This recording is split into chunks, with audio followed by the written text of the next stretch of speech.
ওই বান্দা কারি শেষ করলো। এই আসি রাশিদ রে আসো তো এই জমি কাইন বেচতে আসো রে আসো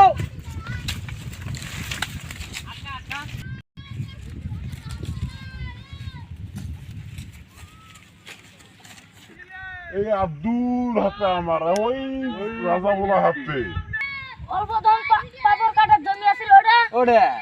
ওটা কুম বেলা মন্ডল আয় আমার নামে দলিল করে নিচ্ছি আমি। ও চাচা কোনটা হলে আমার কবে? উমরা ধন 3-4 ভাই। উতা দিম উতা দিম উতা দিন আই কাছ তানি হাদা বালা রে।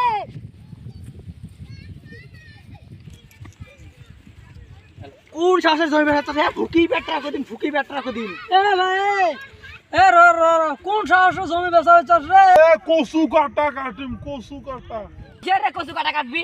পোস্ট অফিসে যা দেখ উড়াল জমি আপনি বাবুর নামে লেখা মাই নেম ইজ বাবুর নামে লেখা। কোন মন্ডলটা বাচ্চা কাছে যা মন্ডল ডাহা মন্ডল ডাহা ওই হাকিম মন্ডল থাই যা ফোন কর ভয় দেহাস ফোন এ মন্ডল ফোন করতো। ও মন্ডল সাহেব এডি আছেন তো জমি নিয়ে কেসাল বেচতে সরকার আছেন তো অল্প। এ মন্ডল আসুক আজ মন্ডল ভিতরে বের করে মন্ডল কাছে সুতাই দিম দেইছলা।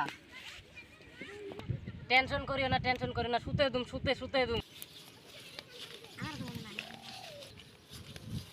তোদের মধ্যে বলে যে মন্ডলের রেহাই নাই।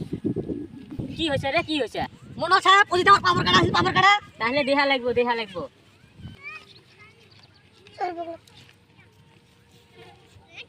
এটি তো পাপড় কাটার জমি নাই। কি পাপড় কাটা নাই মানে পাপড় কাটা করাই গেল। তাহলে মাফা নেবো সিরিকল দিয়ে। র সিকল নেছি স্যার এই সিকল। তোকে আমি রশি নিয়ে আসবে কইছি তুই সিরিকল নিয়ে আনলি কে? কি তুই উল্টা পাল্টা কথা কস? গলানে কথা কয় রসি কথা কস। তুই সিকল নে গলি না উল্টা পাল্টা কথা কস। মন্ডল হাতে এখন কথা কয় মানুষ। হ্যাঁ মন্ডল আবার শুরু কালার বন্ধু তুমি হাত দিয়ে দিস। মন্ডল তো শুরু কালের বন্ধু। তো শুরু কালের বন্ধু এই কাছে হঠাৎ এই ধরো মন্ডল ধরো। এই ধরো মন্ডল মাইলে তোর আমি দেই দেখছি। এবির আমাক কি দেবি আমাক কি দেবি?